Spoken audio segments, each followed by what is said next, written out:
Olá, pessoas! Podcastirmãos.com de número 381 entrando no ar. Eu sou Paulinho, estou aqui com a esposinha Adriana. E esposinha, hoje a gente vai tentar um negócio diferente aqui, hein? Vamos tentar um negócio diferente, mas muito legal, viu? E eu sou a esposinha e eu estou aqui com quem? Com quem? Com a esposinha! Aê! Somos só nós dois hoje. Por quê? Por quê? Por quê, esposinha? Porque se tivesse mais uma pessoa que não ia dar, ia ser um programa pra mais de horas, porque você tem muitas histórias pra contar. É sério mesmo, gente. Ele contou pouquíssimas coisas pra mim. Ah, pouquíssimas nada. Você que não dá muita atenção. Por que eu não dou atenção, rapaz? Dou tanta atenção que eu chamei aqui toda essa galera pra ouvir sua história também. É. Porque eu falei, não, pera, segura aí, não conta tudo não pra gente contar lá no programa. Então vamos ver, todo mundo que tá aqui ouvindo, faz barulho! Não? Não estamos no ao né? vivo? Porque não tem gente que tá aqui? dentro do metrô, do ônibus, vai gritar.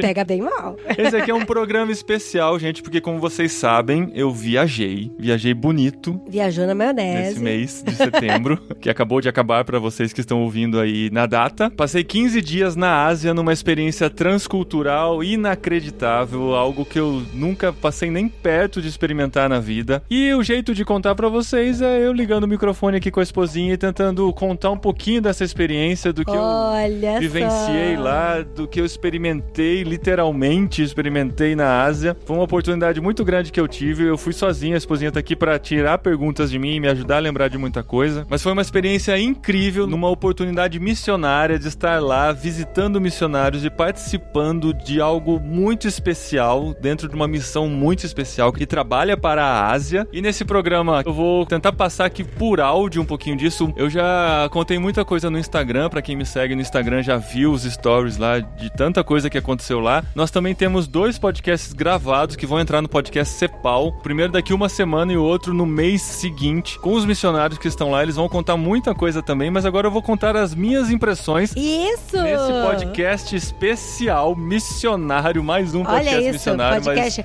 E vai ser super interrompido pela esposinha. Então vamos lá.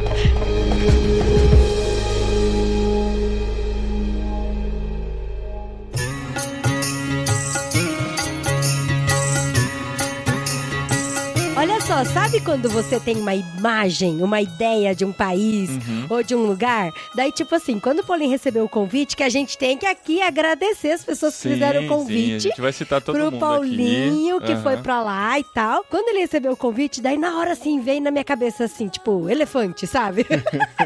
Porque você imagina assim, sei lá, você vai fazer uma viagem pra Nova Zelândia. O que você pensa? Bug jump? Bug jump. Sabe? Pensei que você ia falar assim. Canguru e ia ofender os neozelandeses, porque eu sou na Austrália.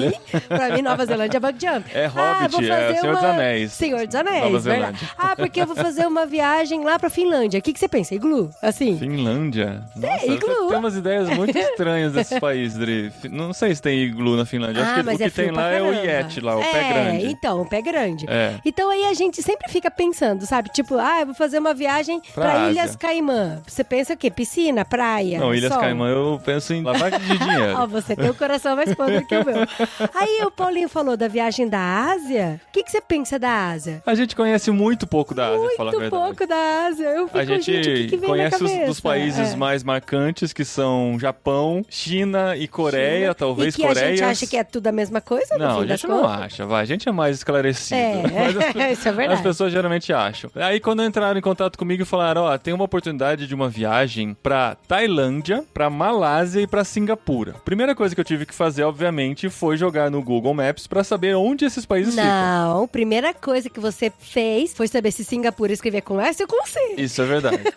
Isso é verdade. E aí, pra você que tá ouvindo, Singapura escreve com S ou com C? Não, já foi escrito com C, no português de Portugal era com S, aí o Brasil resolveu adotar com S também, e hoje é com S, e no mundo inteiro acho que é com S Singapura, e só o Brasil que era diferente. Isso é verdade, isso é verdade. E aí é muito louco, porque quando ele falou, Tailândia, Malásia, Singapura, e assim, pra mim, na minha cabeça é meio que, tipo, aquelas regiões que são lindas, paradisíacas, de praia e tal. Pra mim também era mais ou menos assim. Na verdade, verdade, eu não tinha muita noção, assim, a gente conhecia um pouquinho da Tailândia, que a gente tinha um casal de missionários da nossa equipe que estava se preparando para ir para lá. A gente já tinha algumas informações com eles, já tínhamos gravado um podcast CEPAL em 2017, se não me engano, 16 ou 17. Sim, a gente já tinha experimentado uma comida que eles fizeram. Então a gente já tinha, assim, uma noção, mas assim, era muito nebuloso na minha mente ainda saber a existência desse país. Apesar de eu gostar de geografia e me interessar e ter algum conhecimento na área, eu tive que ir atrás para saber do que se tratava mesmo. Mas a oportunidade surgiu da seguinte maneira. A CEPAL, a nossa organização missionária, tem a parceria com uma outra organização missionária chamada OMF. OMF é uma missão fundada lá por Hudson Taylor nos anos 1800 e alguma coisa, que nasceu como uma missão para a Ásia, principalmente para a China. Começou como uma missão para a China, depois expandiu para o restante da Ásia. Para você que já ouviu o podcast CEPAL com a Ana e com o Steve, a gente conta um pouquinho sobre a OMF. E a Ana e o Steve estão aqui no Brasil devido a essa parceria com a OMF. Eles são missionários da OMF enviados para o Brasil para fazer mobilização de missionários brasileiros. Por quê? Porque o Brasil é nada mais nada menos, a gente confirmou isso, o segundo país que mais envia missionários hoje. A gente estava na dúvida no programa que a gente fez sobre o movimento missionário brasileiro, mas hoje nós somos o segundo país somente atrás dos Estados Unidos. Uau, caramba! E a OMF entendeu a importância de olhar para a América Latina de forma geral e mandou esses dois mobilizadores para estarem aqui. E por conta disso a gente já tem 3 casais de missionários que estão na Tailândia. E depois eu vou explicar por que inicialmente a estratégia é estar na Tailândia. Com o Steve e a Ana aqui, eles queriam que tivesse um representante da América Latina participando de um encontro dos conselhos da OMF que aconteceria lá na Malásia, pertinho de Singapura. A sede da OMF é em Singapura. O hotel onde aconteceu esse encontro foi na Malásia. E eles pensaram em mim. Olha só que privilégio. Olha que legal, gente. Que bonitinho. Eles pensaram em nós porque nós temos esse acesso a muito conhecimento. A gente tem entrevistado muitos missionários. A gente conhece bem sobre o movimento missionário brasileiro. E eles pensaram na gente como uma forma de representar o que está acontecendo no Brasil e na América Latina lá entre eles. E o Steve e a Ana falaram, o pessoal não tem muita noção da América Latina, não tem muita noção do Brasil. E agora você comprovou isso, Agora eu comprovei isso, porque a pergunta que eu mais respondi lá é se no Brasil a gente falava espanhol, pra vocês terem uma ideia. Olha só. O povo realmente, o resto do mundo conhece muito pouco do Brasil, conhece um pouco da cultura, conhece muito sobre o futebol, principalmente os jogadores brasileiros que estão na Europa e tal, sabe do movimento missionário que está acontecendo, porque para qualquer país que você vai tem missionário brasileiro, mas não conhece muito sobre, de fato, o que está acontecendo no Brasil e nem muito sobre o próprio Brasil. Então eu me senti como um embaixador lá entre os missionários da OMF nessa conferência aí. Inclusive, você deveria ter pesquisado se o incêndio na Amazônia tinha acabado, exato, né, marido? Exato. Porque essa era a outra pergunta. Porque eu era o representante do Brasil lá. Então eles faziam perguntas muito próprias da política brasileira. O incêndio da Amazônia estava muito em alta, as pessoas estavam alarmadas com isso. Isso estava se alastrando por todo mundo, essa notícia e tal. E eles me perguntavam, e o incêndio da Amazônia, como é que tá? Eu falava, deve estar pegando fogo ainda, que a Amazônia sempre tá pegando fogo. Aí eu jogava notícia, no Google pra ver se tinha notícia. A notícia mais recente era de 15 dias atrás, de quando a notícia realmente bombou e tal. Eu não sabia nem responder sobre isso. Mas eu tentei me preparar, tentei estar pronto pra poder falar sobre missões no Brasil, missões a partir do Brasil. O programa que a gente gravou e lançou aqui 15 dias, 20 dias atrás, foi muito interessante por conta disso, porque com a Nauzira e com o Felipe Fulaneto a gente conseguiu explorar mais sobre esse movimento e representar lá. Mas aí quando surgiu essa oportunidade, claro que eu aceitei, porque eu sou doido, né? É verdade, é verdade. Gente, olha, se tivesse uma câmera escondida, quando ele recebeu o convite foi muito engraçado. Ele ficou branco, verde, azul, rosa, com os olhos estatalados, e eu fiquei pulando de alegria do lado dele. Eu falei, você tem que ir, você tem que ir, você tem que ir. Porque assim, o convite era, você precisa ir lá, representando a CEPAL e as missões brasileiras da América Latina, nesse encontro com mobilizadores e missionários e pessoas envolvidas com missões de todo o mundo. E a língua lá é em inglês, então você, além de ter muito conhecimento sobre o que vai falar, tem que fazer isso em inglês. Tem que fazer isso em inglês.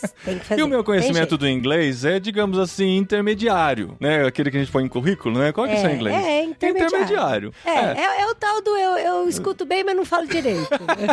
Exatamente. Todo mundo. Você sabe inglês? Eu escuto tudo. Eu entendo tudo. Mas na hora de falar, de formular a frase, mas é real, muito gente, isso é muito porque, real. Porque assim, a gente aprende inglês aqui no Brasil muito por observação, muito por assistindo filmes, ouvindo músicas. Eu nunca tive um curso de inglês sistemático, além de que a gente tem na escola, que é muito básico, aprende as cores, os animais e o verbo to be, né? É o que a gente aprende basicamente na escola. E depois disso, é muito por observação e estudo e tal. Só que na hora de você formular frases, existe uma maior dificuldade. Quando você viaja, um inglês de turista é muito tranquilo, a gente consegue se virar e tal. Mas pra dar uma palestra ou pra responder perguntas... Ou pra orar em inglês, Pra orar em inglês, quando a coisa precisa sair do coração, é muito mais difícil. Então, assim, eu aceitei, como eu disse, porque eu sou doido. Aí eu falei, agora eu vou correr atrás. Eu tinha 1 mês e meio pra correr atrás de tudo, de conhecer mais, de pesquisar sobre missões e me tornar, pelo menos, proficiente em inglês. O avançado 1.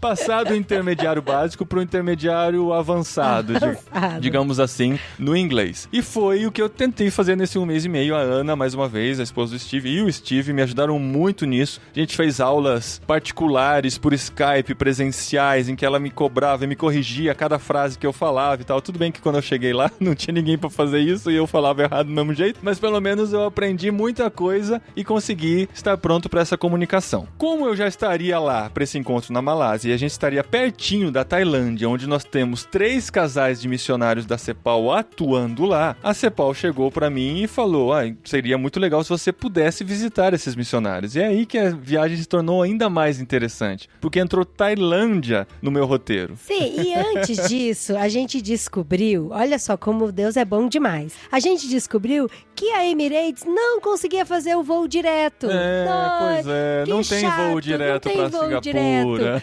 E tinha que ser de Emirates também, né? E aí a Emirates parava em Dubai também. E pra você continuar o voo, você precisava ficar 1 dia em Dubai, porque só tem um voo chegando do Brasil e um voo por dia saindo de Dubai e indo pra Singapura. Só que esse voo que sai de Dubai pra Singapura sai antes de chegar o voo do Brasil pra Dubai. Então a Emirates teve que pagar um hotel pra ele também. Alimentação e traslado por 1 dia. E ele ficou dentro do hotel? Dormindo? Claro que não, né? Tem Dubai pra conhecer. Passei o dia conhecendo Dubai. Encontrei um amigo que se tornou amigo, né? No avião. Foi muito engraçado. O Matheus estava sentado... Tem aquelas poltronas de 3 lugares. Ele estava na janela. Tinha um árabe no nosso meio. E estava eu. Ele estava na mesma fileira que você? Na mesma fileira. Lá, não sabia. Só tinha o árabe que falava português no meio e tal. E a gente mais conversava com o árabe do que entre nós, né? Aí eu tava com o bottom do podcastirmãos.com. No que eu desço no aeroporto, ele vê que na mochila tinha... Em Dubai já. Ele vê que na minha mochila tinha o bottom do podcastirmãos.com. Gente, vocês se conversaram dentro do avião o tempo todo. Não, muito pouco, porque tinha um árabe no nosso meio. E ele só descobriu depois. Ele viu o bottom na mochila e falou pra mim, você ouve o podcastirmãos.com? Mas que ouvinte fajuto é esse, hein? Como que ele não reconheceu sua voz? Olha só, Matheus. Matheus, tô de olho, hein? Então, mas pode ser o eco do avião, sei lá, não sei. O jet lag, não tinha ainda. Não, ainda não. A gente ia experimentar, na verdade, o que era um jet lag de verdade. Eu ainda não tinha experimentado um jet lag maior do que 3 horas, né? Então eu já estava a 5 ou 6 horas de diferença em Dubai, que foi muito importante, inclusive, ter uma noite você foi, nesse novo fuso horário, antes de ir pro fuso horário de 10 horas e depois o de 11 horas. Olha isso, você foi quase um Marty McFly. Eu visitei, foi pro futuro e depois pro passado. É muito interessante isso. Aí, assim, acabei ficando amigo do Matheus, a gente acabou indo pro mesmo hotel, aí eu combinei com ele de no dia seguinte a gente passear e conhecer Dubai junto. Porque você já tinha combinado com outro amigo nosso. Exato, o Jaime, que está lá em Dubai há 3 anos e meio já, Jaime Miller, amigão nosso que está lá. Escrevi pra ele, falei que estava indo pra lá, eu já estava lá, não sei quando que eu escrevi pra ele. Ele falou, amanhã eu tô livre e tal, a gente pode passear. Então de manhã eu fui pro deserto, conheci um camelo, deserto, comi comida lá e tal, vi os árabes, aquela coisa de turista. Aí o Jaime passou no hotel e levou eu e o Matheus pra fazer um tour pela cidade, foi fantástico, foi bom demais. A gente conheceu toda aquela ostentação, aquele negócio dá até um ruim na gente. Olha, gente, assim, é impressionante. Porque assim, eu acompanhei os stories do Paulinho e por coincidência tinha um outro colega meu que também tava lá em Dubai. Então eu também acompanhei os stories dele. Só que a diferença dele é que ele tinha dinheiro pra pagar pelos passeios. Ele voou numa classe muito mais fancy. A gente foi no pobre tour mesmo, assim, sabe? A gente subiu. Porque tem o prédio altíssimo lá de 140... Como é que é o nome? Khalifa? Burj Khalifa. É, isso daí. E é engraçado que tem a foto do Paulinho, tipo, no pé do Hotel hotel mais alto do mundo. Aí Do tem hotel esse não, meu... prédio, né? É, do prédio. Aí tem esse meu colega também, que tem a foto no pé do prédio mais alto do mundo. Só que esse meu colega tem uma foto no mirante, lá dentro do prédio. Do prédio mais alto Aí do eu mundo. falei, Aí o que eu fiz? O Jaime me levou pra um restaurante que ficava no 54º andar de um outro prédio que era muito alto e de lá dava pra ter uma bela vista. É o mais alto que eu já fui na vida de um prédio, Olha, mas né? o Jaime tem uns esquemas, então. Isso é muito bom. E foi de graça, a gente não precisou nem gastar no restaurante. Mas, gente, sabe o que é impressionante? Que, assim, eu não conheço quase nada da história de Dubai, mas eu já ouvi falar de que Dubai tem propriedade, assim, tem dono. Sim, Dubai tem dono. Que é um dono. É tipo se o cara pegou, ele comprou um terreno gigante e aí ele arrendou as terras dele para as pessoas morarem lá. Exato. E, tipo, Dubai é isso. Dubai fica nos Emirados Árabes Unidos. E são 7 Emirados. E cada Emirado tem um sheik. Tem um sheik, e que o é um sheik dono. nada mais é do que o dono daquele território. Cara, você imagina um lugar que tem um dono. Bizarro. É muito bizarro. E aí eu fico vendo, né, os prédios, os formatos, e tudo tem muito ouro, muito carro. É tudo muito chique. Muito. Eu falo, cara, eu não consigo nem imaginar. Eu nem consigo imaginar o tanto de Quantidade riqueza de que dinheiro. tem um lugar É desse. muito. E o Jaime tava me falando que, assim, eles estão na época das vacas magras agora, assim, sabe? Quando ele chegou, ele pegou o finzinho do auge de Dubai, de toda aquela ostentação. Gente, mas eu não consigo imaginar, porque é um lugar que tem um aquário gigante, é um lugar que tem um negócio de neve gigante, é um lugar que No tem deserto, um cara. maior prédio gigante e com as fontes que chegam do tamanho do prédio. Não, a Ásia é tudo isso, assim. Tudo que você vai tem alguma coisa que é o maior do mundo e está na cidade que você está. Verdade, É sério. Em Dubai verdade. tinha várias coisas que eram o maior do mundo. Tanto que, assim, eles têm o Burj Khalifa lá, que é o prédio maior. Aí parece que a Arábia Saudita, algum outro país anunciou que está construindo um prédio maior que o Burj Khalifa. Aí Dubai já anunciou que vai fazer um prédio maior do que o que a Arábia Saudita está fazendo. Mas duvido que lá tem um orelhão maior do que o orelhão daqui de Tu. De Tu, é verdade. Esse daí tá com o Brasil, minha gente. Esse ninguém vai passar. É, mas foi muito legal a experiência em Dubai também. É transcultural já. É claro que você não emerge na Arábia do jeito cru que é, né? Porque Dubai é uma cidade muito moderna. O deserto é tipo uma degustação do deserto real e tal, né? Você tá bem no cantinho, num lugar E bem passou calor, irrigado. entrou no carro com ar-condicionado. Exato e tal. É. Mas dá pra ter uma noção. E dá pra ter um contato com os árabes, né? E ver um pouquinho aquelas coisas que a gente vê muito na TV, né? Aqueles caras de turbante, aquela Sim. roupa branca gigante. Muito incrível, assim. Todos têm a roupa muito, muito, muito branca. Absolutamente branca. Eu não dou conta aqui, gente. Exatamente. Em casa. As meias dos meninos mesmo. Aí eu perguntei, esse árabe que estava entre mim e o Matheus no voo, a gente acabou desenvolvendo uma amizade também, né? Aí eu teve até um momento no voo, outra coisa interessante. A Emirates é de Dubai, né? É dos Emirados Árabes Unidos, de um país muçulmano. E assim, tipo, eles não servem carne de porco no voo, nada assim. E tem uma coisa interessante naquelas telas que ficam mostrando o percurso do voo. Tem o Qiblat, que é um compasso, é uma bússola que mostra pra que lado está Meca. Se você for fazer uma oração dentro do avião, pra que lado você tem que virar. Olha que Que boa ideia. muito bom. Assim, sem palavras. É de uma utilidade. Não, isso é verdade, porque eu acho que o cara que faz as orações, ele tem que ter Tem que essa. saber, tem que ter essa uma, noção. uma Mas noção. os caras devem ter Existem bússola no aplicativos, bolso. tem. Eu certeza. descobri que tem o aplicativo Qiblat, que mostra pra onde fica a Meca e tal. Aí, tá vendo? Isso E aí. esse árabe que estava no nosso meio, teve uma hora lá, ele colocou um tapetinho no chão e fez as orações na nossa frente, assim, porque a gente ganhou esse espaço adicional para as pernas, que foi uma Sim, grande bênção, que eu sim. descobri como conseguir em todos os voos. Você precisa ser grande, mas você pode conseguir sem pagar nada mais por Eu não isso. gosto desse espaço grande. Uma né? vez eu viajei no espaço grande da Azul, eu Fica até perdido, troquei né? de lugar. Fica solto demais, né? Muito solto, não dá pra Perninha curta. encostar, pra dormir. Aí ele, nesse espaço grande que tinha na nossa frente, ele fez as orações dele. Chegando lá, como eu já vi que já tinha uma maior intimidade. E eu pensei, eu posso fazer perguntas, ele responde se ele quiser. Exato. né? Aí eu perguntei pra ele, por que os árabes usam aquela roupa, né? Aquele tipo de roupa. Ele falou, é um sinal de autoridade que eles têm. Tipo, todos os oficiais na imigração usavam aquela roupa branca e tal. Ele falou, é um símbolo de autoridade e tal, que eles gostam de usar. Como pra gente, às vezes, pra ir pra um fórum, alguma coisa, a gente tem que usar um terno. Pra eles, o traje mais tradicional que eles podem usar é aquela roupa clássica árabe. Depois ele ainda comentou, e também porque é bem fresquinho lá embaixo, né? Que fofo, gente. Mas ele falou que a coisa mais da Arábia Saudita e Dubai... Ele era de outro país, realmente esqueci o nome do país. Ele falou que isso é coisa dos árabes lá do Oriente Médio mesmo, não é de todos os árabes de todos os lugares que tem o costume de usar essa roupa. Então, mas uma coisa que eu achei interessante interessante, olhando os seus stories e também os stories desse meu colega, é que aí já começou algo que eu acho bem diferente aqui no Ocidente. Mas tem muitas fotos de pessoas importantes em estabelecimentos. Sim. Mas assim, não são fotos pequenas, são fotos gigantes, Sim. assim, muito grande.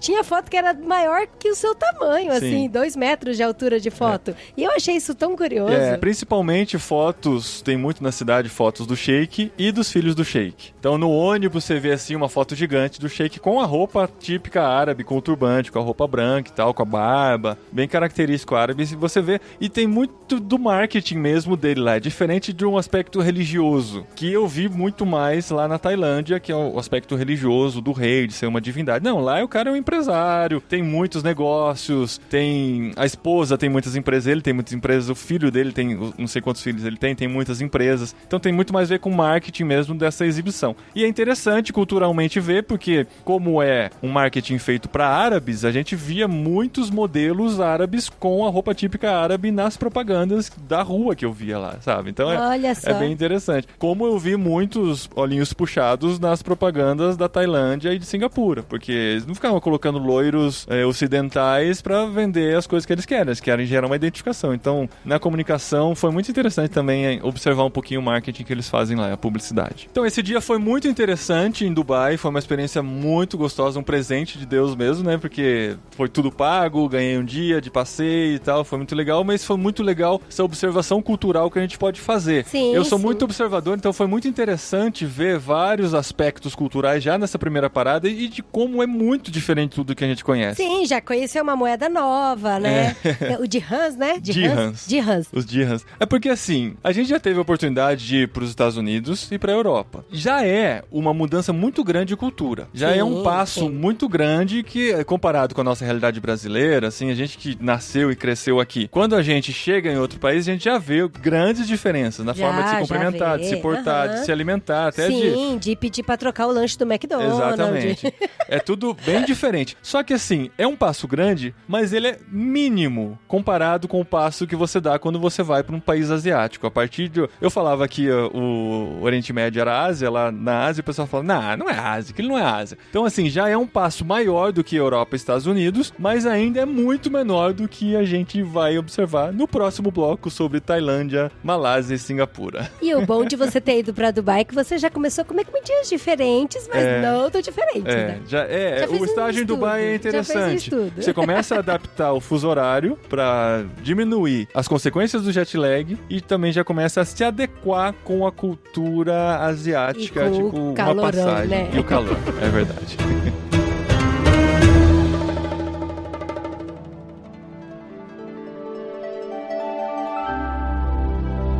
No dia seguinte, à noite, embarquei pra Tailândia. Mais algumas horinhas de viagem, acho que mais 7 horas de viagem. Mais 7 horas de viagem, é isso aí. E foi também de Emirates, né? Só uma reclamação aqui que eu quero deixar. É propaganda Emirates? Não, a reclamação que protesta da Emirates. Qual que é? Porque no primeiro voo deram uma bolsinha uma maneira, no segundo não. No segundo não, o segundo é mais curto. 7 horas é curto pra eles, né? O primeiro é de 14. 15, né? 14. Gente, depois mó bonitinho, deram até meia. Eles dão uma meia pra você poder andar dentro do avião e tal, mas assim, só no voo grande, né? Dão meia, tapa-olho, tapa-ouvido, uma escova de dente com pasta e acho que só, né? Só. E a bolsinha, uma necessairezinha que é legal. E a bolsinha que é mó bonitinha, gente, é bonitinha. Eu já confisquei, lógico. Né? Eu ganhei uma na ida, outra na volta, uma de cada cor, né? Mas aí cheguei na Tailândia, e na Tailândia, primeiro fui pra Bangkok, a capital da Tailândia. E só uma coisa, assim, esse programa tem muitas curiosidades, né? Não só sobre questões missionárias, mas sobre aeroporto. Mas a parte de imigração, de visto, é tudo muito louco, né? Eu esqueci um detalhe, eu não fui direto pra Tailândia, eu fui primeiro pra Singapura, porque o meu destino final era Singapura, no voo da Emirates, e de lá, de Singapura pra Tailândia, a gente comprou um voo da AirAsia pra fazer esse percurso menor. E Singapura, assim, já deu pra começar a ter uma noção da coisa, da cidade do futuro, que é Singapura. Impressionante, assim, o aeroporto já é um negócio maluco, só que assim, foi muito corrido, eu tinha acho que 2 horas pra desembarcar, passar pela imigração, pegar a mala, não sei se foi nessa ordem e tal, depois ir pra outro outro terminal, eu tinha que pegar um trem e depois um ônibus pra chegar no outro terminal. Eu tava morrendo de medo de não dar certo. Mas nessa correria eu já fui vendo o aeroporto, é fantástico. É muito engraçado. Ele mandava mensagem pra mim, né? De áudio, ele falava: Dri, tem árvore de verdade aqui dentro do aeroporto. Árvore de verdade. E tinha o Wi-Fi funcionando perfeitamente, né? Engraçado.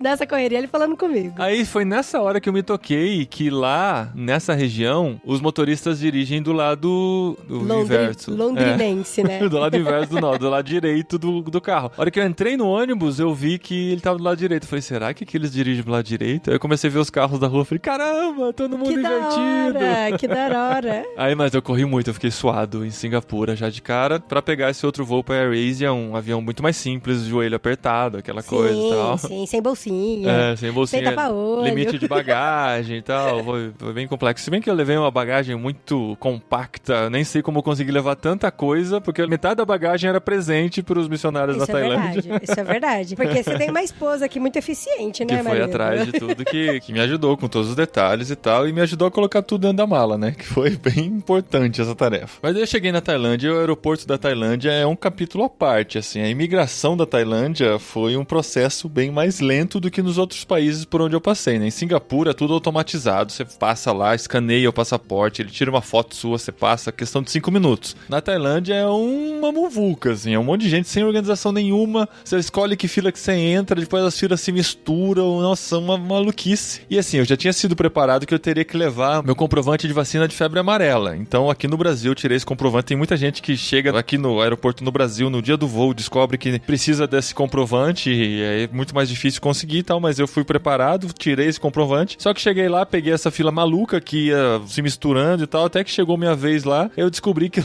os brasileiros têm que passar por uma pré-checagem antes de ir pra imigração, preencher um formulário, cara. E a pessoa não sabia me explicar direito isso em inglês e tal. Aí veio outro e só falou, só vai lá pra triagem que você precisa preencher o formulário lá. Aí você chega lá, tá tudo fechado e tal, um negócio muito específico só pra brasileiros. Aí tem uma placa assim na frente, escrito em português, preenche o formulário no computador. Aí você tem que preencher seus dados no computador e colocar o número da vacina pra você pegar um outro certificado pra poder passar na imigração. Aí felizmente eu não precisei voltar pro fim da fila e consegui ir lá direto e foi tudo resolvido. Mas aí foi um processo bem complicadinho de entrar na Tailândia. Mas aí cheguei na Tailândia, aí eu comecei a sentir o tal do jet lag. O jet lag é um negócio muito bizarro, assim, que assim, eu não sabia como meu corpo ia reagir, porque eu nunca tinha passado por isso. Mas eu cheguei na Tailândia no horário que era o começo da noite no Brasil, e lá tinha acabado de amanhecer. Aí o corpo já começou a reclamar, porque a noite passada eu já tinha dormido pouco em Dubai, pra poder passear no dia seguinte, dormir umas 5 horas de sono só. No avião eu não consigo dormir com qualidade, não tem como recuperar as horas mal dormidas da noite. Aí eu cheguei em Bangkok e já encontrei com um casal de missionários que eu ainda não conhecia, que são da CEPAL. Na verdade, eles foram pra lá há 18 anos como missão Avante. E no último ano que eles fizeram o processo de se tornar missionários da CEPAL, por causa dessa nova parceria e tal, e eles entenderam que seria melhor pra eles e pro ministério, e hoje eles são parte da CEPAL. Mas eles já têm uma experiência de 18 anos na Tailândia. E eu cheguei lá, conheci o Adriano e a Fabiana, e eles já me levavam pra um compromisso. Eu tava bem cansado e tal, eu falei, não, eu tô aqui, eu tenho que aproveitar. Tem que aproveitar. Tem pouquíssimo tempo de Ásia, vamos conhecer. E é até bom esses rolês de compromisso, porque daí você não se entrega com o seu corpo, né?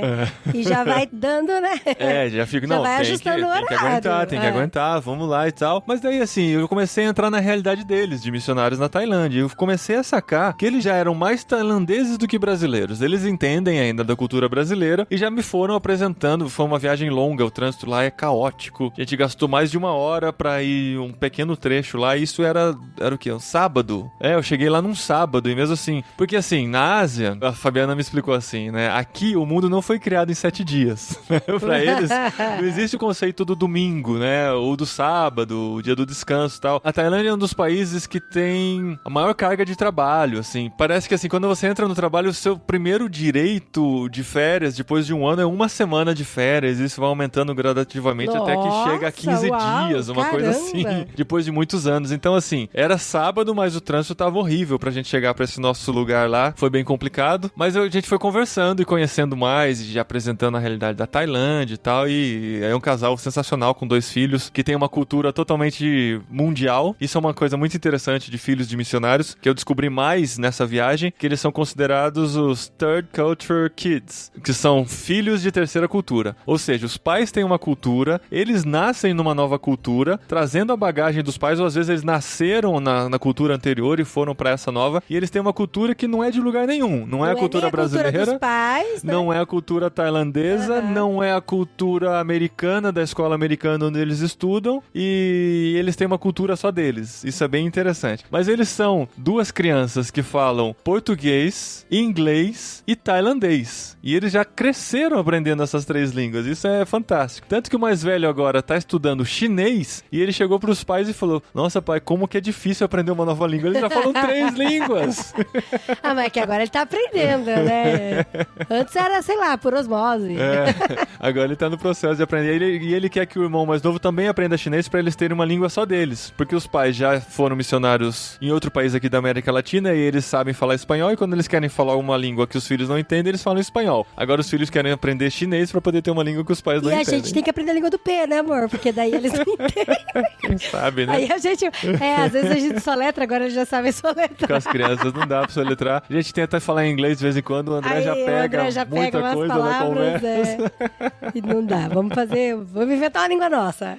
Mas o tempo com o Adriano e a Fabiana foi muito fantástico, porque eu vi realmente essa visão de você se tornar como um deles. Isso eu vi na prática. O tailandês, a língua tailandesa é absurdamente difícil. Você consegue reproduzir assim um pouquinho? Não consigo, eu vou passar vergonha aqui. Mas só pro pessoal ter ideia. No programa do podcast Cepal, ele vai falar algumas palavras em tailandês, aí vocês vão ter uma noção. Não, mas eu não consigo, é tosco. Mas eu vi.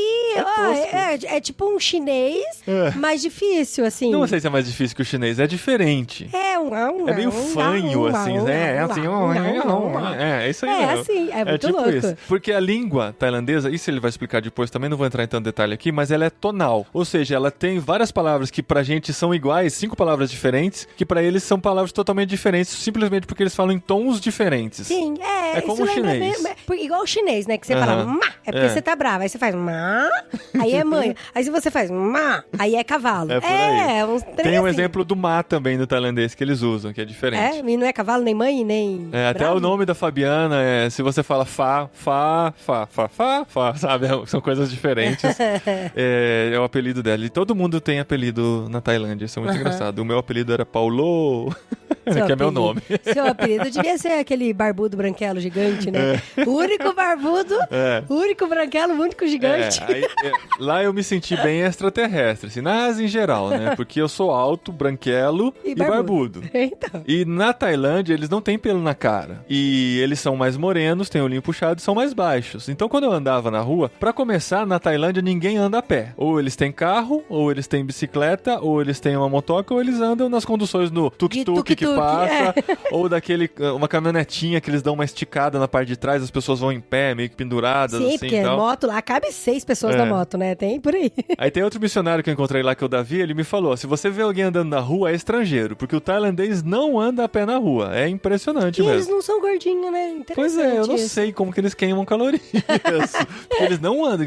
Sério, o metabolismo que você vai no mercado que é a 100 metros da casa deles, eles vão pegar uma bicicleta pra ir lá. Você não vê, absolutamente, então, você não vê gente andando. Uma que não tem calçada. Eles não tem calçada. Tem muita bicicleta e tem muita motinha. Essas motinhas igual a minha, essa scooterzinha que você vai com a perna dentro da moto. Essa daí é o que mais tem, assim, muito mais que carro. Você tem trânsito gigantesco desse tipo de motinha, né? A hora que para no semáforo, então, vê um monte de motinha. É um monte. E assim, não respeitam muito o trânsito e tal. O negócio meio Rio de bagunçado. Janeiro, assim. Lembrou muito o Rio de Janeiro, a Tailândia, pra mim, até certo ponto. Porque, assim, zona norte do Rio, né, que a gente conhece por causa dos amigos e tal, são ruas mal iluminadas e tal, aquela coisa mais escura. Só que a coisa que a gente não tem na Tailândia, a gente tem no Rio de Janeiro, é o medo. Só lembrando que a gente ama o Rio de Janeiro, viu? Mas aquela sensação de insegurança não está presente na Tailândia. A gente chega com essa cabeça ocidental, cabeça de brasileiro, andando numa rua escura à noite, você tem certeza que você vai ser assaltado a qualquer momento. O Adriana e a Fabiana falam, não, fica tranquilo, isso aqui não existe assalto, pode existir um furto dentro de um coletivo e tal, mas assalto, assim, é uma coisa que eles nunca viram em 18 anos. Roubo de veículo não existe. Tanto que tem um amigo, eu encontrei um outro amigo lá, o Oséias e a Giane, que estão morando lá a trabalho já há alguns anos com a família, e ele falou que quando ele chegou lá com a cabeça de brasileiro dele, ele foi fazer o seguro contra roubo do carro. Aí ele foi fazer o seguro, contra acidente, tudo bem e tal, e contra roubo. O cara olhou pra ele e falou, roubo? Como assim? Que é isso? Como assim, roubo de carro? Quem que rouba carro, gente? Como que você vai esconder um carro, né? Não tem como.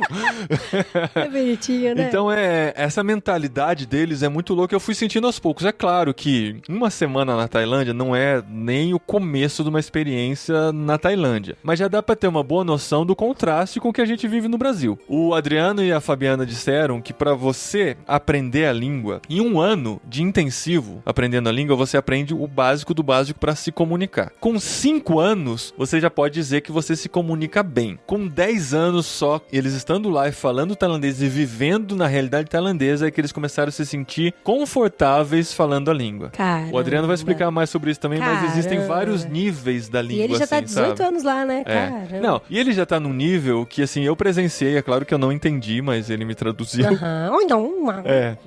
Dele conversar com tailandês nativos, e ele não tem a cara de tailandês. Ai, gente, deve ser tão bonitinho falar em tailandês. Ele conversando, e é muito comum. Enquanto eu tava com eles, 2 vezes, pelo menos, eu presenciei isso, das pessoas perguntando se eles eram filhos de tailandeses de tão bem que eles falam o idioma. Olha, que legal. Que é um negócio muito louco. Então, assim, a escola da UMF é muito boa, né? Exatamente, que a gente vai contar no próximo bloco, quando a gente for lá pra Lopburi.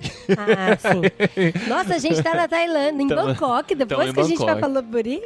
Só pra falar que o que eu percebi nessa uma semana na Tailândia é que não existe essa possibilidade de você ir lá e fazer uma ação missionária e deixar aquilo acontecendo e ir embora. Porque é um processo muito, muito, muito mais lento do que a gente tá acostumado no processo de evangelização aqui. Missões na Tailândia, missões na Ásia é muito mais antigo do que na América do Sul ou na América Latina. E a gente já tem muito mais convertidos do que tem lá. A comparação que eles faziam é assim: quantos templos budistas você encontra na rua aqui no Brasil? Quantos você já viu? Eu não lembro de ter visto nenhum. Aí ele falou assim: então é essa sensação do tailandês com relação à igreja evangélica. É uma porcentagem muito pequena que não chama atenção e tal, e muitos nem sabem que existe igreja evangélica na Tailândia. Aí ele falou: quantos monges budistas você já encontrou no Brasil? Eu também falei: eu não lembro de ter visto nenhum, talvez em São Paulo alguma vez de passagem eu tenha visto alguma coisa e tal. Ele falou: então, é a mesma possibilidade de um tailandês encontrar um cristão na Tailândia. Isso demonstra e denota que o processo de evangelização na Tailândia é muito lento por causa da cabeça e da cultura intrínseca que eles têm neles do budismo. Então, mas o que é? O budismo não é uma religião só que eles escolhem fazer uma religião e tal. O budismo é muito mais uma filosofia de vida, mas que está intrínseca neles. Não é algo... É um estilo de vida já, não né? é algo para o qual eles, em algum momento da vida, eles vão ter contato. Eles já nascem naquela realidade, vivem aquela realidade, e isso é o viver deles. Acreditar no que eles acreditam, falar sobre as coisas que eles falam, faz parte do dia a dia deles. Sim, então, o processo de conversão de um budista, pelo que os missionários que estão lá disseram, é questão de 5 a 6 anos para ele ter realmente a concepção mais plena do conhecimento do evangelho. Para ele começar a deixar de lado. Né? Porque na verdade, porque é muito intrínseco, faz muito parte da cultura e da realidade deles. Não é algo assim que aqui eu estou vivendo a minha vida e agora eu estou vivendo o sobrenatural. Tipo, igual aqui no Ocidente, que as pessoas estão na semana inteira no seu trabalho, no seu dia a dia, nas suas rotinas, e aí de fim de semana vai pra igreja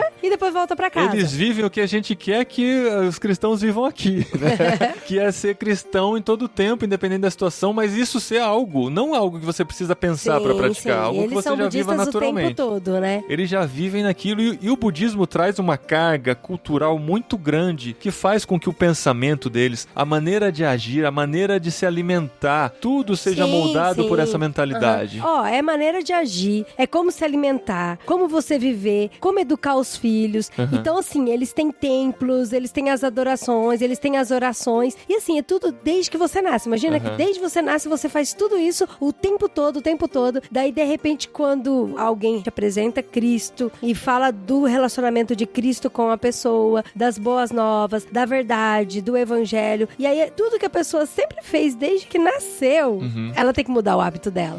Então muda tudo, muda hábito de família, de viver, de educação de filhos, amizades, como você compra, como que você se alimenta, não é? Sim, tudo. Eu ouso dizer que é muito mais profundo do que isso, mas nem eu consigo captar. Mesmo estando lá, eu não consigo captar, mas acho que quem tá lá mais tempo, como o Adriano e a Fabiana, eles têm essa noção maior de como isso faz parte do ser do tailandês. E a Tailândia é o maior país budista do mundo. Os maiores templos budistas estão lá, a gente vê monges monges budistas pela rua. O Adriano fez uma coisa muito legal, que ele foi estudar ciências da religião na faculdade, na Universidade de Bangkok. E nessa faculdade de ciências de religião, ele conheceu monges budistas que também estavam estudando e fazendo essa faculdade lá. Olha e ele isso. se aproximou deles de tal forma que eles são amigos íntimos hoje, de abrir o coração, de falar da vida. Outro, né, amor? Tem até foto que eu postei e tal. Eu andei num carro com outros 3 monges budistas e a gente conversando e falando sobre futebol, eles perguntando sobre futebol brasileiro e tal. E a gente fazendo selfie, ele, um dos monges fazendo foto comigo e me marcando no Facebook. Foi um negócio muito surreal, assim. Isso é uma coisa muito louca, né? Porque quando a gente imagina um monge, a gente imagina um monge do... Recluso, sei lá, se né? beber não case. 7 anos no Tibete. Os 7 anos no Tibete. Ou o monge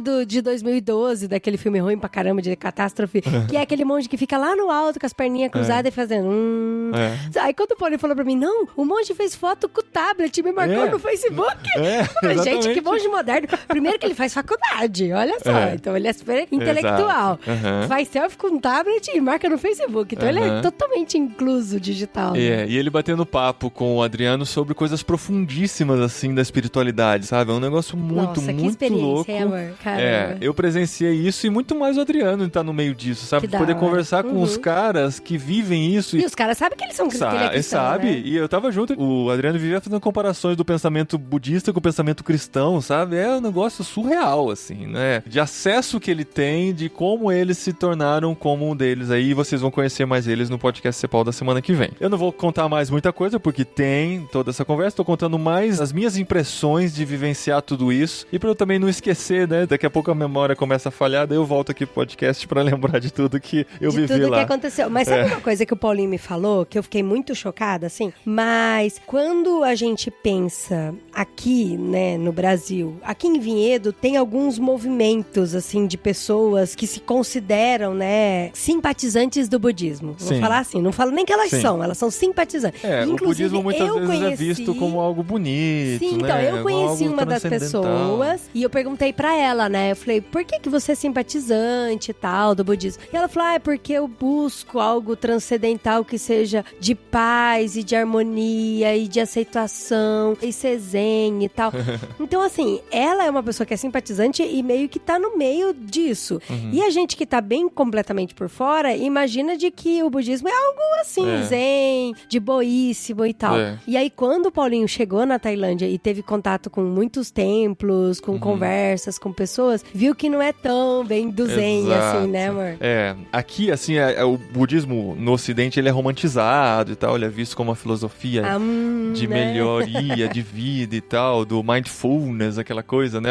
E tá super na moda, né? Quando lá, na verdade, a gente vê um budismo mais raiz, assim, a gente vê que ele tá muito enraigado no medo, né, que as pessoas têm dos espíritos, né? A gente vê em todas as casas, tem uma casa de espírito que eles têm que construir, que o monge vai lá e consagra aquela casa, faz as orações, faz os méritos lá, e naquela casa, todo dia, o dono ou do estabelecimento ou da casa tem que passar lá e fazer suas reverências e deixar suas ofertas e tal, como uma forma de conter os espíritos para que eles não atrapalhem a rotina da casa e tudo mais. Em todo lugar tem isso e muitos outros exemplos nesse sentido, assim, de que é tipo uma luta para você conseguir com que os espíritos deixem você em paz. É meio que essa impressão que eu tive de ver... É uma forma de escravidão, né? Foi mais ou menos assim que eu entendi, foi mais assim que eu li a realidade budista lá na Tailândia. E o desafio do evangelho na Tailândia é muito grande de levar novas pessoas a Cristo por causa dessa cultura intrínseca, animista, que não entende a existência de Deus,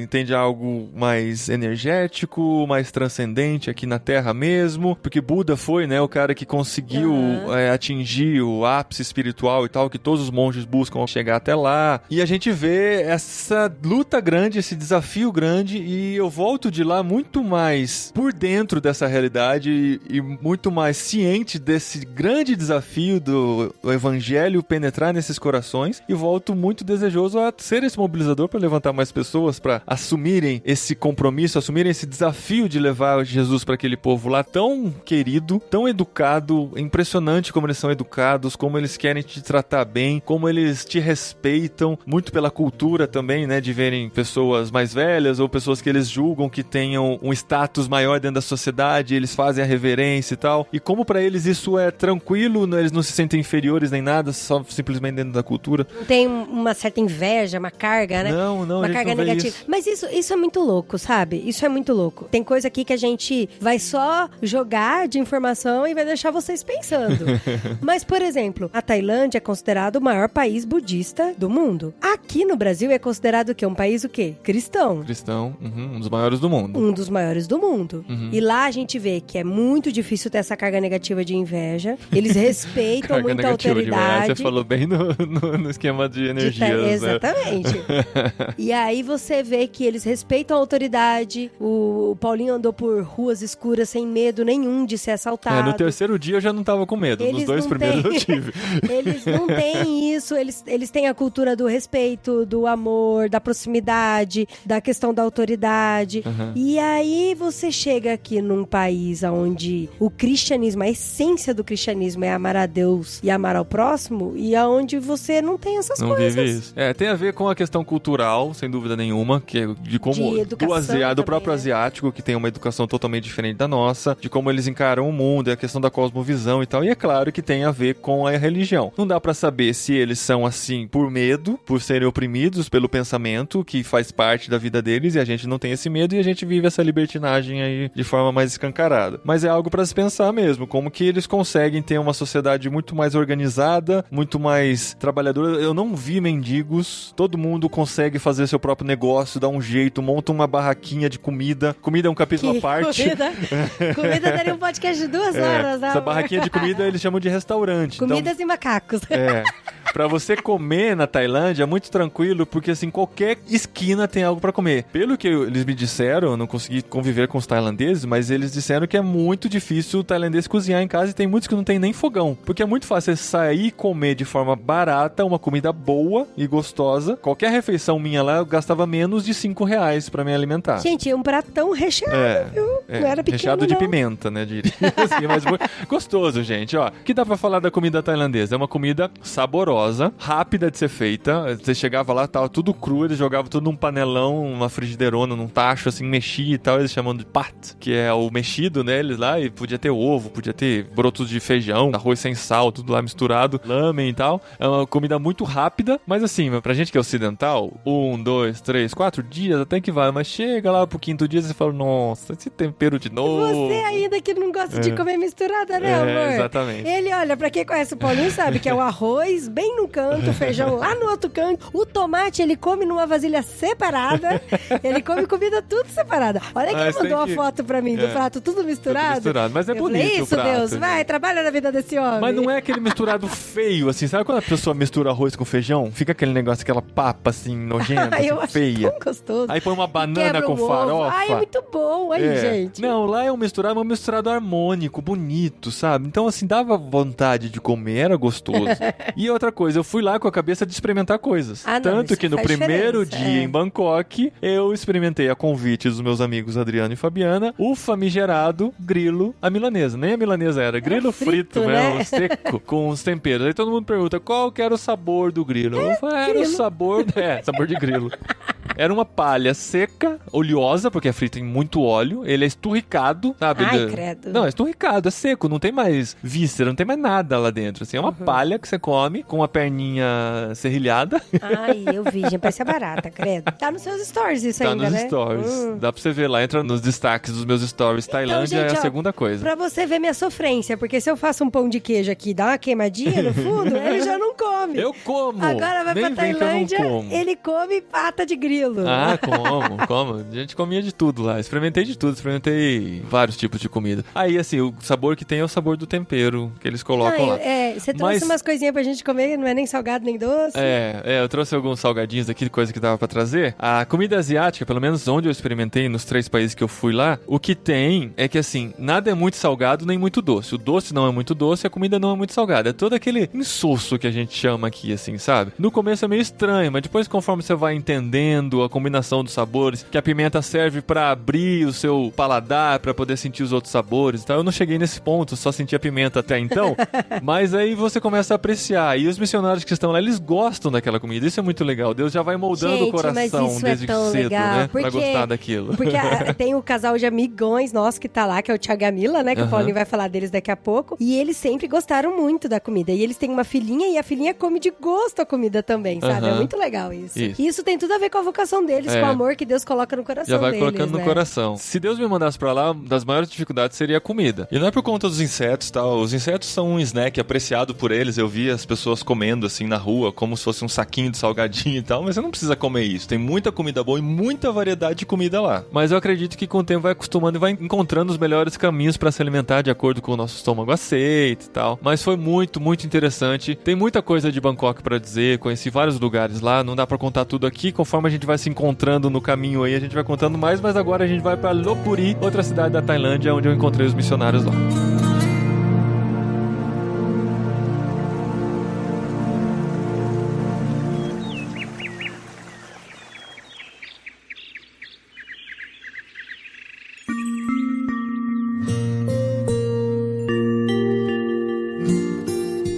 O Adriano e a Fabiana me levaram de carro pela estrada, 2h30 de viagem até lá, e a gente foi conversando mais. Legal que o Adriano valorizava muito esse tempo junto, assim. Ele falou, eu podia te colocar num trem e você ia descer lá, ia ser tudo tranquilo e tal, mas eu quero ir conversando até lá. A gente aproveita esse tempo pra conversar. Né? E o que a gente fez nesse tempo? Foi gravando podcast. A gente foi gravando no carro. Olha, gente, ele gravou dentro do carro. On the road. Olha isso. Programa que vai no ar semana que vem. A gente gravou dentro do carro, foi a primeira experiência que a gente fez disso. Meu braço ficou dolorido porque eu tinha que segurar o meu microfone e o microfone dele aqui num ângulo que ficasse de frente pra boca dele enquanto ele estava dirigindo, mas foi legal e o programa, tô criando bastante expectativa pra esse programa, mas ele tá muito especial mesmo. Eu tô curiosa. Aí lá em Lopburi, que eu aprendi a falar durante a gravação do podcast, você vai perceber, lá é onde eles montaram uma escola de tailandês para os missionários. E é um negócio incrível. E tem que saber que eles estão lá há mais de 100 anos. O Adriano e a Fabiana, quando eles estudaram lá, eram outro lugar, eles falam que era muito mais simples e tal, isso coisa de 18, 17 anos atrás. Hoje eles já têm uma escola toda pensada, um arquiteto foi lá e fez a escola ser ecologicamente correta, com bambus, reaproveitamento de água, a luz natural que entra para utilizar menos iluminação e tal. Então é um projeto muito legal. E lá nessa escola, os missionários que chegam para trabalhar na Tailândia passam um ano completo estudando tailandês, particularmente com um professor. Então se chega um casal lá, Bruno e Ana Cecília, outro casal da CEPAL que está lá. O Bruno estuda a aula com um professor, a Ana Cecília com outro professor nativo tailandês que também fala inglês, às vezes fala pouco, às vezes fala mais ou menos, às vezes se comunica bem, mas basicamente em tailandês, e durante 1 hora de aula passa lá só corrigindo pontinhos, repetindo palavra igual uma criança assim, sabe? Fala tal palavra, Lopburi, aí ele fala Lopburi, ele fala não, é Lopburi, aí ele fala Lopburi, não, é Lopburi, sabe? A gente tá ouvindo a mesma coisa, mas eles estão falando diferente. Eu assisti uns pedacinhos de aula de cada um, porque eu tava fazendo uns vídeos, e é um esforço, assim, sobre-humano que eles estão fazendo pra poder aprender e fazer parte daquela cultura. Então, dos missionários da CEPAL, Thiago e Mila estão lá, Bruno e Ana Cecília, que a gente também vai ouvir um podcast com eles. E lá, o tempo foi outra experiência diferente, porque em Bangkok a gente tava na cidade grande, metrópole, todo acesso, se você não falava o tailandês, a pessoa se virava no inglês, porque é uma cidade grande, tá, uma cidade bem urbanizada. Aí lá em Lopburi é outra realidade, porque ninguém fala inglês fora da escola de tailandês onde eu estava hospedado. Então, se você ia no mercado, se você ia comer fora, alguma coisa, você tinha que se virar com o tailandês. Isso é estratégico também pra eles, porque se eles saem da escola, eles têm que viver a vida da Tailândia. Que da hora. Eles estão imersos nisso. Então, eu tive várias experiências com eles de sair pra comer. Era almoço e janta, a gente comendo em um lugar diferente e tal. E eu via, assim, o esforço deles de se comunicar e de não utilizar o tradutor do Google pra se falar. O Thiago usou uma vez, que ele trapaceou, que ele não conseguia dizer que tinha que ter pouco gelo na bebida que ele tava pedindo. Ele não conseguia se expressar de jeito nenhum em tailandês. Ele escreveu no tradutor e mostrou pra ele. Ah, tá, o cara fez com pouco gelo. Mas assim, o esforço é de não utilizar isso, de conseguir se comunicar, de conseguir cada vez mais fazer parte daquela realidade. Então esse ano de processo é muito importante. E é nesse ano de processo que os missionários vão conhecendo, eles vão fazendo os vision trips deles. Eles vão indo para as regiões onde existem igrejas, onde existe necessidade de igreja e tal, eles vão conhecendo. Ah, então porque eles estão lá só pra estudar, pra né? estudar porque inglês, eles não vão morar depois, estudar tailandês. Não, eles não vão morar. Inclusive, é desincentivado ficar em Lopburi, porque lá já tem 5 igrejas evangélicas. A OMF tem a missão, a cabeça do pioneirismo. Então é de plantar igrejas onde não existe igreja. Por que eu falei que a Tailândia é estratégica? Que legal isso. Porque a Tailândia é um país livre, no meio de um monte de país fechado pro evangelho. Então na Tailândia você consegue entrar com visto religioso, cristão. Você pode dizer, eu estou entrando, quero ir lá para pregar o evangelho, e a Tailândia te dá um visto para isso. Só que todos os países que estão em volta, nenhum é livre. Então assim, num país que tem liberdade de evangelho, essa liberdade tem acho que uns 60 anos, uma coisa assim. Liberdade de pregar o evangelho. Tem uma porcentagem tão baixa de cristãos, e mesmo tendo tantas igrejas, que a gente já sabe que existem várias igrejas lá e tal, mesmo assim é tão difícil, imagina para os países que estão em volta. Então uma das estratégias que eles utilizam é pegar imigrantes dos países de volta que estão na Tailândia por um tempo e falar do evangelho para eles que eles voltem para seus países e levem essa mensagem de alguma maneira, mesmo eles sendo excluídos de suas famílias, que provavelmente vai acontecer e tal. Acaba sendo estratégico, e também é estratégico para ter bases missionárias para poder enviar pessoas para esses países em volta. Isso é muito legal, isso é muito legal. Então esses missionários estão lá, o Bruno e a Ana estão quase no final do primeiro ano deles lá. O Thiago e Mila acabaram de chegar quando eu estava lá, fazia um mês que eles estavam lá. Olha, por isso que ele usa o Google Tradutor, dá uma chance pro menino. E eles chegaram, na verdade, eles passaram um mês em Singapura com treinamento de preparação. Olha que legal isso. Treinamento de preparação para entrar no campo e para estar naquela realidade. Então, durante um mês, eles passam tendo cursos na base da OMF em Singapura, falando dos perrengues que eles podem enfrentar, as dificuldades que eles vão encontrar. Esse preparatório é muito legal, né? Questões de segurança no campo, porque a Ásia tem toda essa dificuldade de perseguição religiosa e tal. Então, você recebe várias dicas de segurança do seu computador, do seu celular, e conversas com relação à cultura, para você chegar mais preparado para aquilo que você vai viver. Uma coisa interessante, o Thiago e a Mila estavam aqui no Brasil há um tempão, né? O Thiago terminando os cursos dele. Sim, terminando, virou pastor. Sendo consagrado, eles levantando os recursos para poderem ir, até que finalmente eles foram. No tempo que eles estavam aqui, eles foram aconselhados a não estudar o tailandês, para não chegar lá com vícios ou com coisas erradas do idioma, entendeu? Porque olha aqui eles não teriam aulas com tailandês. Eles podiam, sei lá, pegar um Duolingo, começar a estudar de alguma forma. Nossa, aí é mais difícil, né? Eu vou cancelar o Duolingo. Exatamente. Aí eles chegam lá, cruz do tailandês, pra a partir do zero construir o alicerce e poder falar dentro do idioma. Legal. Isso é muito louco. Gente, e é tão legal porque assim, às vezes você que tá ouvindo a gente não recebeu essa vocação de ir morar fora, de fazer igual esses caras estão fazendo por paixão. Mas se você tá a viagem, ou de trabalho, ou de turismo, alguma coisa, e queira entrar em contato com o missionário, é uma alegria muito grande pra eles, né? Receber e tal. Mas desde que você vá lá pra ajudar de alguma forma também, sabe? Pra fazer parte daquilo. Porque também, assim, os missionários estão numa realidade, eles estão com muito trabalho, estão fazendo muita coisa lá. É complicado pra eles também, assim, eu tô de férias, tô passando por aí, tô indo lá pras ilhas paradisíacas da Tailândia. Porque lá tem muitas. Eu queria passar aí, sei lá, queria hospedagem na sua casa, sabe? Tipo... isso é bom falar, isso é verdade. Isso é muito complicado a gente tem que ir pra servir, exatamente, pra dar um abraço, levar um presente, sabe? E não ficar levando conselho, sabe? Isso é verdade. Nossa, isso é verdade. Você chega do Ocidente e tal, só com o que você ouviu sobre missões, chega lá e fala, por que você não faz desse jeito? Por que você não prega lá? Por que você não faz tal coisa? Você tá há 5 anos aqui, nunca fez uma jornada evangelística nesse país. Não tem nenhum convertido ainda, né? Sabe? Não é esse tipo de coisa que o missionário precisa. Ele precisa de alguém que vai lá e traga, seja um ombro amigo e leve as coisas do Brasil que ele está sentindo falta. Esse tipo de coisa você pode... Se você puder servir, vai. Se for só pra tirar proveito da sua viagem... Tem que ser com a ideia de servir, né, amor? Exatamente. Eu tô falando assim porque eu não estou lá, tá bom? Quando eu tiver eu não vou poder falar isso, mas por enquanto a gente fala com o olhar de fora, assim, porque realmente às vezes... Mas a gente vê que eles sofrem com isso, né? O quê? De alguma forma. Então, eu não sei. Eles não reclamaram disso. Mas a gente vê que eles estão numa rotina. Eu me sentia, em certos momentos, assim, será que eu não tô atrapalhando um pouquinho, assim, a rotina deles? Eles têm que me receber na casa deles, eu tô com eles, então eu quero servir de alguma maneira, sabe? Eu quero ver como que eu posso ajudar, conhecer. O fato de conhecer já é uma grande coisa, e você poder trazer aqui pro Brasil informações do campo, eu acho que é uma coisa muito valiosa, assim, uma realidade que a gente não tá acostumado a ver, e quanto mais gente estiver falando, melhor. Isso é muito importante também, mas pense de que forma você pode contribuir com o trabalho missionário, porque, assim, Tailândia é maravilhosa, assim, tem lugares fantásticos pra se visitar e tal, mas eu escolhi eu fui lá pra isso, pra fazer uma viagem de sentir a Tailândia real, assim, de verdade. Eu não fui pra lugares turísticos. O meu objetivo não foi conhecer o maior número de lugares possíveis. Agora eu voltei e vendo mais sobre a Tailândia, eu falei, caramba, eu tava tão perto desse lugar, eu podia ter ido lá pra ver, né, um lugar fantástico como esse e tal. Mas você foi com outro objetivo, fui né? com outro objetivo e eu tenho certeza que eu voltei muito mais alimentado na minha vida, como pessoa, como um ser espiritual. Eu voltei muito mais consolidado nas coisas que eu aprendi lá, estando vivendo essa realidade, do que se eu estivesse só conhecendo os lugares turísticos. Eu acho que isso pra mim constrói muito mais do que o descanso ou o passeio que eu podia fazer por lá. Então foi fantástico esse tempo na Tailândia. Vocês podem ver no meu Instagram, visitando o Templo dos Macacos lá.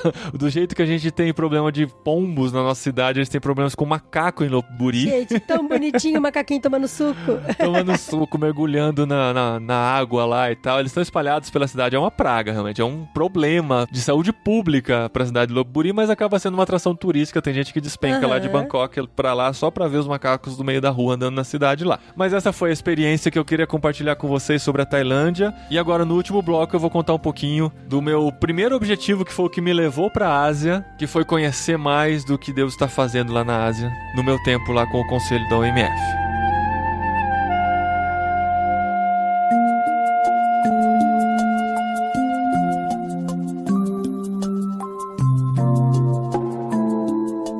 Aí começa então a última parte da minha viagem, quando eu saio lá de Bangkok. Eu volto de Lopburi de trem, num trem bem bizarro.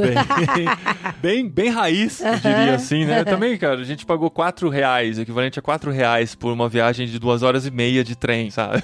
Negócio absurdo, assim. Só que assim, não dava pra esperar a primeira classe, né? Eu fui sentado, assim, com gente dormindo praticamente na minha frente, assim, e tal. Eu falei pra ele, porque você não aproveita pra dormir também? Ele, eu não vou conseguir dormir. Não foi isso. O banco batia no meio das minhas costas. Eu não sabia. E tinha um senhor do meu lado. Como que eu vou dormir? Mas o senhor do lado não tava dormindo? Ele tava, mas ele é tailandês, né, gente? Ele tem o talento de dormir sentado. Eu não tenho condição. Pescoção gigante que balançando no meio do trem, assim, eu vou dormir. E sem contar que se eu não tivesse ficado esperto... Ainda bem que eu tava com o SIM card da Tailândia, porque se eu não tivesse ficado esperto, eu não saberia onde descer. Porque não existe assim, próxima estação, aeroporto de não sei o que. Não teve. De repente o trem parou, só que eu tava vendo no Google Maps, que já estava perto do aeroporto, ele parou assim, eu falei, deve ser aqui a estação do aeroporto. Só que ele parou no escuro, assim, no meio a estação devia estar lá na frente, tava lá na frente. Só que onde ele parou não tinha estação do lado, nem nada. Eu descia num pedacinho, assim, que tinha grama, assim, no chão e tal, e era noite, era de madrugada, né? Eita, sério? É. Aí eu vi a estação e tal. Mas não tinha placa? Eu não sabia nem perguntar em tailandês se aquele era o lugar do aeroporto e tal, aí eu olhei no celular, é aqui, peguei minha mala e desci. Com a mão, assim, alguma coisa. Claro. Aí eu desci, olhei, vi uns viadutos, falei, deve ser aqui o aeroporto. Fui andando até que tinha a localização, a placa de indicação do aeroporto. Que tenso, amor, não sabia não. Não, mas não era um lugar perigoso, principalmente porque era Tailândia. Mas se não tivesse o seu cartão... Mas era escuro. Não, mas se você não tivesse o cartão, você ia parar em outro Eu ia parar no próximo e corri o risco de perder o voo, porque eu cheguei uma hora antes 2 horas antes do voo, assim. Aí eu peguei o voo da AirAsia de volta pra Singapura. Quando eu cheguei em Singapura, já peguei o táxi do aeroporto para a sede da OMF, onde estavam todos os que iriam participar dessa conferência. Singapura é um país muito caro, é uma cidade-estado, né? É uma ilha, basicamente. Como diz o Dedé, é uma ilha de 2080. 2080 do futuro. No futuro. Porque é impressionante. É Pandora, né? É tudo de mais fantástico que eu vi na vida estava em Singapura, assim. E eu só tive um dia pra passear em Singapura, que não foi nesse dia ainda, não. Gente, o negócio é muito louco. Mas aí eu peguei o táxi, já fui vendo as coisas fantásticas que tinha lá, uma meia hora de corrida de táxi pra chegar lá no OMF, onde já estavam todo mundo. Como eu falei, a cidade é cara, então a OMF escolheu fazer esse encontro do outro lado do oceano, que na verdade é um braço de mar que separa Singapura do continente, que é onde fica a Malásia. Então a gente pegou o ônibus pra ir pra lá, porque a hospedagem no hotel 5 estrelas na Malásia, você não consegue se hospedar num hotel 2 estrelas no Brasil, assim, é absurdamente barato. E a gente ficou... muito bonito o hotel, né? Nossa. Fantástico. Aí já começam as coisas de Ásia, né? São 2 países vizinhos, separados por um braço de mar, mas que não tem uma boa política entre eles. Então, pra você atravessar de ônibus de um país pro outro é uma burocracia muito grande. Coisa de 1 hora descendo o ônibus, pega a mala, sobe, passa por um checkpoint, desce, volta pro ônibus, sobe de novo, passa pela imigração de Singapura. Tem carimbo no passaporte. Depois passa pela imigração da Malásia, entra de novo, desce no ônibus. Na ida foi até curioso, porque do ônibus que a gente saiu, não foi o ônibus para onde a gente voltou. Por algum motivo teve que mudar de ônibus. Eu ainda não entendi o motivo. Na volta, manteve-se o mesmo ônibus e tal. Aí a gente entra na Malásia. Na Malásia eu conheci muito pouco. Eu não fui pra capital, a gente ficou só na cidade de Johor Bahru, que é quase na divisa lá com Singapura e tal. Eu conheci muito pouco. É uma realidade levemente parecida com a Tailândia, a questão dos restaurantes na rua, essas barraquinhas que servem comida para as pessoas comerem na rua mesmo, comidas picantes e tudo mais e tal. O que dava era pra dar um rolê depois das 10 horas da noite, quando acabava a programação do encontro lá, e dava pra ver um pouquinho da região do hotel onde a gente tava. Deu pra observar um pouco o que a Xenia contou no jet lag sobre a Malásia, questão dos 3 povos que formam a Malásia, né, que são os malaios, os indianos e os chineses. E nesses rolês da noite a gente via, no night market que tinha lá perto do hotel, a gente via mesas só com chineses, mesas só com indianos e mesas só com malaios. A gente tem essa mistura toda aqui no Brasil e isso é muito novidade para os asiáticos, né? Quando eu contei sobre isso na conferência em que eu participei, que a gente tem o sangue todo misturado e tal, foi muito interessante para eles enxergarem isso, porque para eles se fecham muito, né? Em geral, se fecham muito dentro de seus próprios povos. E dentro de uma nação a gente vê essa diferenciação de 3 povos diferentes lá convivendo. Mas eu fiquei durante 5 dias praticamente fechado dentro de um hotel, com encontros de manhã, de tarde, de noite, no almoço e na janta o tempo todo. Os gringos adoram fazer reuniões na hora do almoço. Era muito louco, porque assim, a gente ficava a manhã toda em reunião, chegava na hora do almoço, eles falavam, agora a gente vai lá servir a comida, grupo tal vai pra sala tal, grupo tal vai pra sala tal, que a gente vai discutir tal coisa. Isso é pautente monte também, mas é a influência dos gringos, né?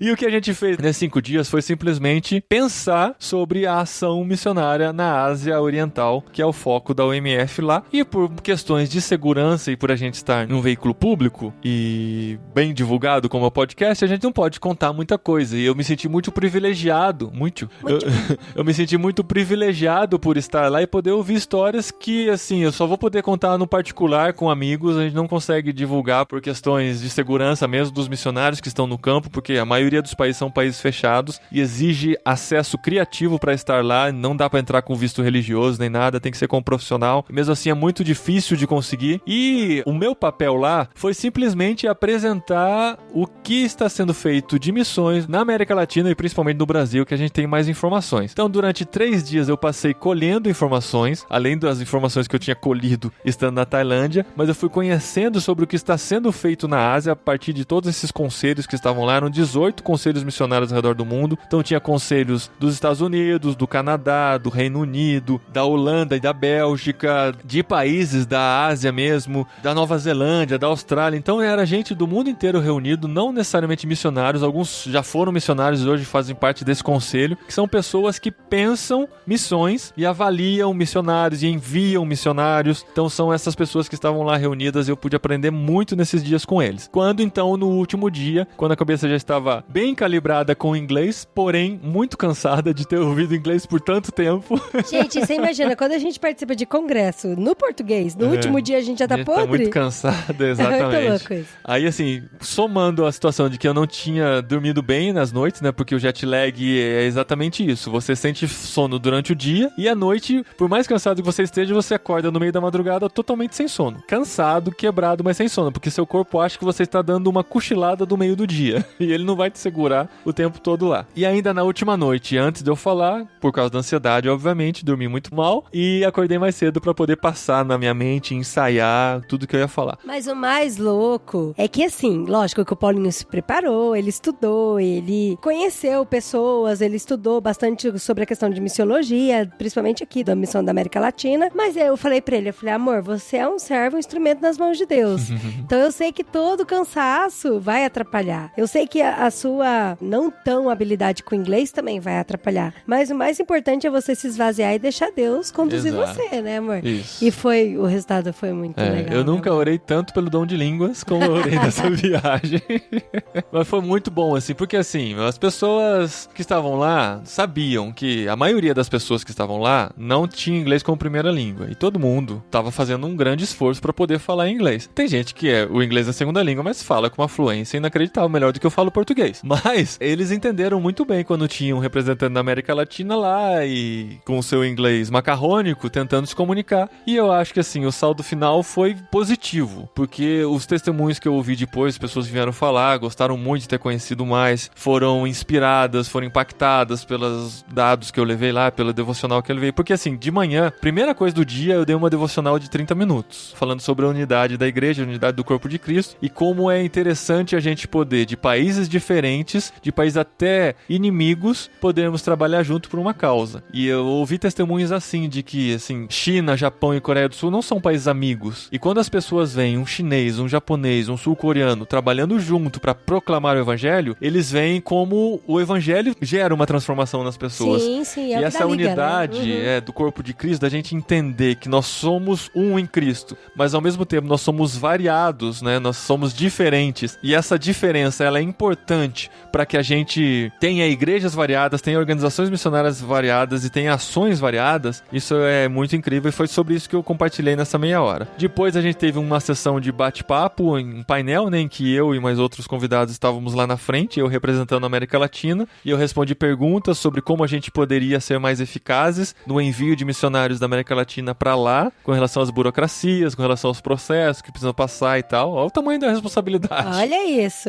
E depois do almoço eu ainda tive meia hora, na verdade, para apresentar então sobre o movimento missionário brasileiro e da América Latina, e depois por outra meia hora responder perguntas do povo lá. E aí, se você vê no meu Instagram, depois daquilo eu desabei na cama, que eu tava quebradaço, exausto, né, mas eu não dormi ainda pra não sacanear o jet lag. Coloquei uma bermuda, fui andar pela cidade pra procurar presente pra minha esposa e pros meus filhos. Pra comer a fruta mais fedida do mundo. Não, isso foi à noite. Foi à noite. No mesmo dia. À tarde eu saí sozinho. Eu falei, eu preciso sair sozinho um pouquinho pra espairecer, pra olhar pro nada, pra ver gente, pra não precisar tentar me comunicar em inglês, só quero olhar pras coisas. Mas, gente, é tão legal porque, além de toda a experiência cultural que ele teve, tudo que ele ouviu, tudo que ele aprendeu, você ainda fez amigos, né, amor? Sim, você conversa pelo WhatsApp até hoje, isso, né? Foi demais. E, gente, é muito estranha a sensação, porque legal. Tinha gente do mundo inteiro lá reunido, e eu fiz grandes amigos. Até da ganhei Irlanda, presentinho dos amiguinhos, né, amor? Fiz grandes amigos na Austrália, um grande amigo da Bélgica, um casal grande amigo na Holanda, e parece que a gente se conhece há tanto tempo, assim, muito já, legal, sabe, do tempo que a gente passou junto lá, e amigos da Ásia, amigos da China, né, de Hong Kong, da Indonésia, de Singapura. Então eu tenho contato com todos eles aqui, continuo praticando inglês com eles, e talvez eu nunca mais os veja aqui na Terra, né? Verdade, talvez a gente vai só se encontrar no céu e conseguir medir um pouquinho do impacto que Deus fez através da nossa vida, onde quer que a gente estivesse, e isso é fantástico do reino de Deus. Da tecnologia também, que a gente pode estar próximo hoje, mesmo à distância, podendo manter um contato, e do reino de Deus que aproxima pessoas tão diferentes, de lugares tão remotos. Eu aqui de Vinhedo, interior de São Paulo, Brasil, Piracicabana, em contato com um belga que fala Dutch, fala francês e fala inglês, e a gente consegue se comunicar por causa disso. Isso é fantástico demais, e essa foi a experiência maravilhosa que eu tive na Malásia, coroando assim toda essa experiência na Ásia. E pra finalizar, o meu voo era na noite, eu cheguei em Singapura na hora do almoço, que a gente voltou, né, na quinta-feira, voltamos pra Singapura e eu tive a oportunidade de conhecer um pouquinho das maravilhas de Singapura com os meus amigos. Gente, muito demais. Sabe o filme Avatar, que tem aquelas árvores brilhantes, gigante? Esse tipo de coisa. Igualzinho. Aí eu passei lá com o meu amigo belga, com o meu outro amigo irlandês, e a gente conheceu um pouquinho de Singapura, e à noite cada um foi pra sua casa. A experiência foi inacreditável poder experimentar isso, então eu agradeço muito a Deus por poder ter vivido isso, as pessoas que providenciaram isso aqui via CEPAL, o Cassiano, né, que é o diretor transcultural, que fez questão de que isso acontecesse, o Marcos Prudêncio, diretor da CEPAL, e a Ana Steve, que foram meus padrinhos para que isso acontecesse, e eu espero ter correspondido à altura, né? À altura não, né? Porque, se for olhar assim, foi Deus mesmo que fez, inacreditável. É sério, assim, gente, eu até compartilhei com a Adri, os testemunhos, assim, das pessoas que vieram falar comigo depois, eu falei, caramba, eu nem lembrava de ter falado isso. Não só isso, mas eu não imaginava que seria capaz de acontecer isso através de mim, sabe? E ser usado pra falar com pessoas de lugares tão diferentes, com tanta experiência, numa missão de quase 200 anos aí que existe, e Deus usar uma pessoa como eu pra poder comunicar alguma coisa pra eles foi algo realmente sensacional. Eu agradeço muito mesmo a Deus, estou muito feliz por essa experiência e eu só falo uma coisa, eu quero voltar logo. Ai, gente, é muito legal. E olha só, daria pra gente falar muito mais coisa aqui, porque são muitas histórias, muito tudo. Eu passo por cima de muita coisa. Tem a cachoeira sensacional dentro do aeroporto de Singapura. E é tão interessante que até lá em Singapura o Paulinho tava lá e ele falou assim, né, no Stories, ele falou, é ali que acontece a Fórmula 1. Daí a gente chegou aqui no Brasil e aconteceu a Fórmula 1 lá, e mostrou várias imagens de Singapura, né, que eu tinha acabado de ver. Singapura, eu mal fazia ideia do que era Singapura, do que tinha lá. Muito legal. Mas aí a gente tem muito mais coisa pra contar, pra compartilhar, mas a gente não vai falar, que senão vai ficar umas 3 horas de programa. Mas veja os stories lá do Paulinho, que tá bem legal, viu? E ouça os próximos programas do podcast Cepal. Sim, e ele comeu a fruta fedida, viu, gente? Comi. Comeu, não fez careta, mó bonitinho. Não, fiz careta, não teve como. Não é fedida mesmo, né, amor? Mas, o mais legal dessa viagem, de tudo que eu experimentei, que a gente experimentou como família, né? A Adri daqui, acho que conseguiu curtir muito também, porque a gente manteve um contato bem próximo, as crianças aqui também. Foi Deus confirmando o que ele tem falado no nosso coração sobre o envolvimento com o transcultural mesmo. A gente tem sentido isso nos últimos meses, ou no último ano, eu diria assim, a partir do momento que Deus deu uma guinada na nossa vida, eu acabei saindo do trabalho na igreja, a gente acabou se envolvendo mais com o que a gente já estava fazendo, a gente teve a oportunidade de fazer o podcast voltar a ser semanal em irmãos.com e a gente ter contato com tanta gente, através da MTB, do Vocari, da Cepal e de todas as missões com que a gente está envolvido. Deus tem confirmado o chamado dele para nós sermos transculturais. Sim. E a gente poder ir para a Europa no começo do ano, e eu poder ir para a Ásia nesse ano, é Deus confirmando e mostrando pra gente que existe um caminho pra chegar lá. E tantos programas, né? A série do Jet Lag mesmo tem mexido muito com o nosso coração. Sim. Então, assim, gente, eu acho que vai ser uma realidade muito próxima da gente ser um missionário transcultural. E é por isso que a gente pede pra vocês continuarem orando pela gente, continuarem orando pelo nosso ministério. E se você sente o desejo de fazer parte disso, você também pode ser um mantenedor nosso, porque a gente tá nesse processo, a gente tá caminhando nisso e a gente já vive a partir do sustento que a gente levanta através de parcerias, através de amigos, através de igrejas que estão andando com a gente. Então, se você quiser andar com a gente e quiser fazer parte do que Deus está fazendo através da nossa família, você pode entrar em irmãos.com nesse post e clicar no link para você ter mais informações de como se envolver com esse ministério. Você vai se tornar automaticamente um dos melhores amigos de irmãos.com, porque vai receber stories exclusivos no Instagram. Sim, stories exclusivos da gente, olha só. E você vai caminhando com a gente. Então, orem pela gente e vem junto nessa jornada aí. E se você quiser saber mais sobre esse nosso futuro projeto de missões transculturais, pode mandar uma mensagem pra mim, um e-mail pra mim. Eu falo mensagem porque pode ser por um direct ou do Facebook ou do Instagram. A gente vai compartilhar o projeto com vocês que a gente tá levantando. Ou se quiser escrever pra contato@irmãos.com ou direto pra Dri. Chega no mesmo lugar, né? Dri@irmãos.com. Dri@irmãos.com e tal. E aí pode mandar uma mensagem pra mim. Eu vou compartilhar todos os nossos sonhos, o projeto que a gente tá fazendo. E aí você pode se tornar um mantenedor nosso, um grande parceiro de oração e um melhor amigo do Instagram, né, Exatamente. Amor? E se você está cada vez mais interessado por missões, assim como nós, e quer ajudar a sua igreja a entender o desafio missionário, eu acho que todo mundo fica pensando, assim, todo mundo que é apaixonado por missões, fica pensando, nossa, a minha igreja entendesse mais sobre o desafio missionário, sobre o desafio da Tailândia, o desafio da Ásia Oriental, o desafio da Europa, tantos desafios que a gente tem pela frente, se a gente conseguisse fazer mais parte disso seria legal. E uma forma de você levar essa conscientização para sua igreja participando do GMIL, que é a gestão de missões na igreja local oferecido pela Missão Além, lá em Brasília, na sede da Missão Além, no mês de janeiro, durante as férias. Gente, é tão legal, a gente é tão apaixonado, que eu e o Paulinho vamos em janeiro pra fazer o curso do Perspectivas lá na Missão Além. Exato. A gente foi atrás, a gente quis saber, porque assim, a gente já conhecia, né? Conhecia dos amigos que já tinham feito e conhecia pelo material deles. Aí eu falei, Paulinho, não, amor, a gente tem que fazer Perspectivas, a gente tem que conhecer o GMIL. E assim, o que a gente puder falar pro pessoal ir fazer. Inclusive, se você fizer na turma do Perspectiva de janeiro, você vai fazer junto com a turma da gente, né, amor? Exato, Então, o Perspectivas acontece de 13 a 18, lá na sede da Missão Além. E o GMIL acontece de 20 a 25 de janeiro de 2020. Aqui no post está o link para você entrar direto lá e fazer a sua inscrição. Tem lá os planos que você pode utilizar. Você pode escolher com hospedagem, sem hospedagem, alimentação e tudo. E você pode voltar para casa com essa bagagem missionária para apresentar, para tentar desenvolver uma cultura missionária missionária dentro da sua igreja pra poder fazer diferença enquanto você está por aqui também, enquanto Deus não te levar pra longe pra anunciar o evangelho pra quem ainda não conhece. Bom, gente, então é isso. Eu quero agradecer demais vocês que ouviram esse podcast diferente. Um podcast com Paulinho e com Dri.